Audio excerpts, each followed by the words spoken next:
GR. Number 230041 December 5, 2022. Ang employer ay isang korporasyon na gumagawa ng flexible packaging para sa mga merienda, tinapay, juice, at candy. Ang union naman ay isang lehitimong organisasyon at ang nag-iisa at eksklusibong tagapamagitan sa pakikipagkasundo ng lahat ng rank and file na empleyado at kumpanya. Mula ikalawa ng Agosto taong 2009 hanggang ika-1 ng Agosto taong 2014, ang mga partido ay pinamamahalaan ng kanilang naisakatuparan at nakarehistrong CBA. Noong ika-17 ng Oktubre taong 2014, ang mga partido ay nagsagawa ng bagong CBA, na mayroon ding termino na 5 taon. Sa mga compensable na oras ng trabaho at pagbabayad ng overtime na trabaho, ang CBA ay nagsasaad na ang mga oras ng pagtatrabaho ay dapat na 8 oras sa isang araw kasama ang meal break na 30 minuto at 15 minutong coffee break. Tungkol sa overtime, itinatadhana nito na ang sinumang empleyado na nagtatrabaho ng higit sa 8 oras sa anumang regular na araw ng trabaho ay may karapatan sa karagdagang 25% ng pang-araw-araw na rate ng oras bilang overtime premium. Sa CBA, nakasaad na, ang kumpanya ay dapat makipag-usap sa union sa mga isyu na maaaring may kinalaman sa mga desisyon o patakaran na maaaring makaapekto sa pangkalahatang kapakanan ng mga empleyado. Ang mga partido ay sumang-ayon din na magtatag ng isang Labor Management Committee. Ayon sa CBA, isang forum kung saan ang mga partido ay magpupulong kahit isang beses sa isang buwan upang harapin ang mga usapin ng mutual interest, partikular ang mga nakakaapekto sa labor management relations, o kahit nalutisin ang anumang pagtatalo, kontrobersya, problema, reklamo o hindi pagkakasundo sa pagitan ng kumpanya at union o mga miyembro nito sa mga bagay na nagmumula sa relasyon ng employer-empleyado, na may layuning isulong at mapanatili ang maayos na relasyon sa paggawa. Pagkatapos ay binago ng kumpanya ang lumang Company Rules and Regulations, CRR, na sinasabing itugma ito sa bagong CBA. Ayon sa kumpanya, ang isang oras na lunch o meal break at hindi na bayad.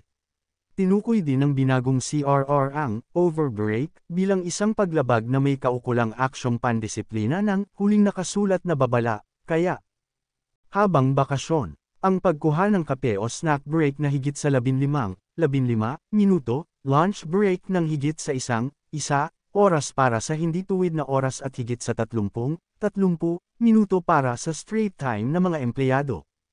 Mula Enero 16 hanggang 17, 2014, nagsagawa ang kumpanya ng pangkalahatang pagpupulong ng mga empleyado nito at nagsagawa ng talakayan tungkol sa binagong CRR. Sa pagtatapos ng nasabing pagtitipon, ang bawat empleyado ay binigyan ng kopya ng binagong CRR. Kasunod nito, ipinatupad ng kumpanya ang bagong CRR. Gayunpaman, hindi pabor ang union sa pagpapatupad ng binagong CRR nang hindi man lang ito kinonsulta, lalo na sa pagpataw ng mas matitinding parusa sa paglabag na tinukoy ng kumpanya. Ikinalungkot pa nito na hindi patas at may diskriminasyon ang binagong CRR dahil naaangkop lamang ito sa mga rank and file na empleyado. Sinabi rin ng union na kulang ang binabayaran ng kumpanya sa overtime pay ng mga empleyado sa pamamagitan ng pagbabawas ng kanilang 1 oras na lunch break mula sa kanilang kabuuang bilang ng mga oras ng trabaho na may overtime. Upang ang mga isyong ito ay marinig at mabigyan ng angkop na tugon, paulit-ulit na hiniling ng union sa kumpanya na formal na mag-organisa ng isang komite sa pamamahala ng paggawa. Gayunpaman, ang mga nasabing kahilingan ay hindi pinansin. Kaya naman, noong Pebrero taong 2015, nagsampa ng reklamo ang union sa NCMB na kumukwestiyon sa bisa ng pagpapalabas at pagpapatupad ng binagong CRR sa mga nabanggit na batayan, at paghingi ng tamang pagbabayad ng overtime pay ng mga empleyado. Pagkatapos noon, ang kaso ay isinangguni sa voluntary arbitration para sa naaangkop na aksyon. Sa kurso ng mga komperensya na isinagawa ng VA, sinubukan ng mga partido na ayusin ang issue, ngunit ang lahat ay hindi nagtagumpay. Dahil dito, ang mga partido ay nagpalitan ng mga position paper at mga tugon. Sinabi ng union na ang mga probisyon ng CBA na nag-aatas sa mga partido na mag-organisa ng isang komite sa pamamahala ng paggawa ay nilabag ng kumpanya ng pinagtibay at ipinatupad nito ang binagong CRR, nang hindi kumukonsulta o tinatalakay ito sa mga opisyal ng union. Sa pamamagitan ng binagong CRR, nagpatupad umano ang kumpanya ng mas mahigpit na sistema ng pagpaparusa sa mga empleyadong nagkakamali, na tiyak na nakakaapekto sa mga karapatan, tungkulin at kapakanan ng mga miyembro nito. Ang rebisyon di umano ay walang ibang layunin kundi ay prejudice ang panunungkulan ng mga regular na rank and file na empleyado. Tungkol sa paghahabol nito ng kulang sa pagbabayad ng overtime pay, iginiit ng unyon na hinihiling ng kumpanya ang mga empleyado na kumonsumo ng isang buong oras bilang meal break, pero ayon sa CBA, ang 30 minutong meal break at 15 minutong coffee break ay kasama at bayad sa 8 oras na trabaho. Sa pagbago sa meal break na isang kumpleto at tuloy-tuloy na 1 oras, ang kumpanya ay lumikha ng 60 minutong non-compensable meal period, o walang bayad na lunch break sa lungat sa layunin ng CBA. Sa makatuwid, ang mga empleyado na nagtrabaho ng 12 oras sa isang 8 oras na trabaho ay binayaran lamang para sa 11 oras na trabahong ibinigay o 3 oras lamang ng OT ang bayad imbes na 4 na oras. Ang paggamit ng isang tagapag-empleyo ng prerogative nito sa pamamahala ng negosyo ay napapailalim sa mga limitasyon na ipinataw ng batas, collective bargaining agreement, at pangkalahatang mga prinsipyo ng patas na laro at hustisya. Inubliga ng CBA sa kumpanya na talakayin sa unyon ang mga bagay na maaaring may kinalaman sa mga desisyon o patakaran na maaaring makaapekto sa pangkalahatang kapakanan ng mga miyembro. Inihiling pa nga ng CBA sa kumpanya at unyon na harapin ang lahat ng usapin ng mutual interest, partikular ang mga nakakaapekto sa labor management relations, at o kahit na anumang hindi pagkakaunawaan, kontrobersya, problema, reklamo o hindi pagkakasundo sa pagitan ng mga partido na nagmumula sa relasyon ng employer-empleyado. Inilalatag ng CRR ang mga patakaran, tuntunin at regulasyon, na hinihiling ng kumpanya mula sa mga empleyado nito na mahigpit na sundin. Tinutukoy nito ang mga pagkakasala, ang kalubhaan ng kanilang komisyon, at ang kaukulang mga parusa na ipapataw sa nagkamali na empleyado. Tiyak, ang CRR ng kumpanya ay naglalaman ng mga bagay na nakakaapekto sa pangkalahatang kapakanan ng mga miyembro ng unyon, gayon din ang relasyon sa pamamahala sa paggawa ng mga partido, at anumang mga pagbabago sa pareho ay makakaapekto sa kanila. Malinaw, ang kumpanya ay may tungkulin sa ilalim ng CBA na talakayin sa unyon ang anumang rebisyon at o pagbabago sa CRR. Ang dahilan sa likod ng patakarang ito na nangangailangan ng talakayan sa pagitan ng unyon at kumpanya ay kitang-kita sa CBA mismo upang itaguyod at mapanatili ang isang maayos na relasyon sa pamamahala ng paggawa. Maliwanag, habang ang kumpanya ay may karapatan sa pamamahala, ang naturang prerogative ay limitado o kinokontrol ng mga probisyon ng CBA. Ang mga probisyong ito ay talagang nangangailangan na talakayin ng kumpanya sa unyon ng usapin na may kinalaman sa mga desisyon o patakaran na maaaring makaapekto sa pangkalahatang kapakanan ng mga miyembro nito at mga relasyon sa pamamahala sa paggawa, kabilang ang anumang hindi pagkakaunawaan na magmumula sa relasyon ng employer-empleyado. Gayunpaman, hindi sumunod ang kumpanya sa obligasyon nito sa ilalim ng CBA. Nabigo itong banggitin ang anumang pagkakataon na nagpapakita na sinubukan nitong makipag-ugnayan sa unyon upang makuha at isaalang-alang ang desisyon ng unyon sa usapin.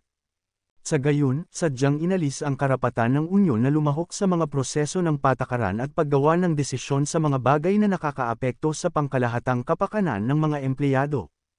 Ang pag-organisa ng kumpanya ng isang pangkalahatang pagpupulong upang talakayin ang binagong CRR sa mga empleyado nito ay hindi maituturing na matapat na pagsunod sa mga probisyon ng CBA. Dapat bigyang diin na ang CBA ay nangangailangan na talakayin ang mga bagay na nakakaapekto sa pangkalahatang kapakanan ng mga empleyado, partikular sa union. Dapat ding bigyang diin na nagkasundo ang kumpanya at unyon na magtatag ng Labor Management Committee kung saan maaari silang magkaroon ng bilateral na talakayan sa mga bagay na nakakaapekto sa labor management relations. Gayunpaman, hindi ito nangyari dahil sa pangkalahatang pagpupulong, ipinakita lamang ng kumpanya sa lahat ng empleyado ang binagong CRR, na naitatag ng walang partisipasyon ng unyon. Sa katunayan, iniabot lamang sa mga empleyado ang kopya ng binagong CRR. Kung gayon, ang pangkalahatang pagpupulong ay isang komedya o simulation lamang dahil nakatakda na ang kumpanya sa pagpapatupad ng mabigat na binagong CRR anuman ang pananaw ng unyon. Gayun din, ang binagong CRR ay nagpataw ng mas malupit na sistema ng parusa, nang hindi kumukonsulta sa Unyon. Ang lahat ng mga kontrobersyang ito tungkol sa binagong CRR ay naiwasan sana kung sumunod ang kumpanya sa mandato, sa ilalim ng CBA, na talakayin at kumonsulta sa Unyon sa mga bagay na may kaugnayan sa relasyon sa pamamahala sa paggawa at pangkalahatang kapakanan ng mga empleyado. Gayunpaman, hindi ginawa ng kumpanya. Kaya naman, hindi masasabing sapat na sumunod ang kumpanya sa CBA sa pagpapataw ng binagong CRR. Panghuli, itinanggi ng kumpanya ang pag-uutos sa kanilang mga empleyado na magkaroon ng kanilang meal break sa loob ng 1 oras sa halip na 30 minuto. Iginiit ng kumpanya na nagkataon lang na mayroon silang mga empleyado na may 30th minutong meal break at ang iba naman ay may regular na 1 oras na tuloy-tuloy na break time. Ayon sa kumpanya, ang mga kumuha ng 1 oras na pahinga ay hindi nakarapat-dapat na mabayaran kasunod ng no work, no pay policy. Ang Labor Code ay nagsasaad na ang bayad na 8 oras ng trabaho sa isang araw ay hindi kasama ang 60 minutong time off para sa pagkain ng isang empleyado. Sa makatuwid, ang 1 oras na meal break na ito ay hindi bahagi ng normal na oras ng pagtatrabaho ng isang empleyado, at hindi babayaran. Gayunpaman, ang mga oras ng trabaho ng mga empleyado ay maaaring baguhin o i-regulate sa isang nilagdaan na CBA sa pagitan ng employer at ng mga empleyado nito. Ang isang Collective Bargaining Agreement o CBA ay tumutukoy sa napagkasunduang kontrata sa pagitan ng isang lehitimong organisasyon ng manggagawa at ng employer tungkol sa sahod, oras ng trabaho at lahat ng iba pang mga tuntunin at kondisyon ng trabaho. Tulad ng sa lahat ng mga kontrata, ang mga partido sa isang CBA ay maaaring magtatag ng mga tuntunin at kondisyon na sa tingin nila ay maginhawa basta't hindi ito salungat sa batas, moralidad, mabuting kaugalian, kaayusan ng publiko o patakarang pampubliko. Kaya, kung saan malinaw at hindi malabo ang CBA, ito ay nagiging batas sa pagitan ng mga partido at ang pagsunod dito ay ipinag-uutos ng malinaw na patakaran ng batas. Sadyang isinama ng mga partido sa normal na 8 oras na araw ng trabaho. Hinati ng CBA ang oras ng pagkain ng mga empleyado sa 3 bahagi, ang 30 minutong lunch break at 15 minutong coffee break. Maliwanag, ang oras ng pagkain ay hinati sa mas maiikling panahon ng pahinga upang ang mga panahong ito ay maituturing na bayad. Gayunpaman, inamin ng kumpanya na sadyang pinahintulutan nito ang mga empleyado na kumonsumo ng 1 buong oras ng tuloy-tuloy na lunch break sa halip na ipatupad ang ipinag-uutos ng CBA na 30 minutong pagkain at 15 minutong pahinga. Kaya, sa pamamagitan ng patakaran ng kumpanya, pinahintulutan nito ang 1 oras meal break na hindi bayad, salungat sa 30 minutong meal break at 15 minutong coffee break sa ilalim ng CBA. Ang malinaw na layunin ng kumpanya sa patakarang ito ng pagpayag sa 1 oras na lunch break ay upang bawasan ang nababayarang oras ng trabaho ng mga empleyado nito. Sa halip na payagan ang compensable o bayad na meal break na 30 minuto at 15 minutong coffee break sa CBA. Ito ay malinaw na isang pag-iwas sa mga probisyon ng CBA na nagkakaloob ng kabayaran sa oras ng pagkain at panahon ng pahinga. Sa katunayan, ang mga empleyadong iyon na nagbibigay ng 12 oras na trabaho sa isang araw ng trabaho, ay binabayaran lamang ng 3 oras na overtime pay, sa halip na 4 na oras. Malinaw, ang patakarang ipinatupad ng kumpanya ay humadlang sa probisyon ng CBA tungkol sa oras ng pagkain ng mga empleyado nito. Sa kabuuan, tama ang desisyon ng korte na ang mga empleyado ng kumpanya na nagtrabaho ng 12 oras sa isang araw ng trabaho, at kumuha ng 30 minuto at 15 minutong pahinga bilang kanilang oras ng pagkain alinsunod sa CBA, ay dapat bayaran ng 4 na oras ng overtime pay. Ang 4 na oras na overtime ay babayaran sa mga empleyado na napatunayang sila ay nagtrabaho ng 12 oras at kinuha ang kanilang pagkain at pahinga sa loob ng 1 oras, na katumbas ng CBA meal at rest periods na kasama sa isang araw ng trabaho na dapat bayaran ng kumpanya.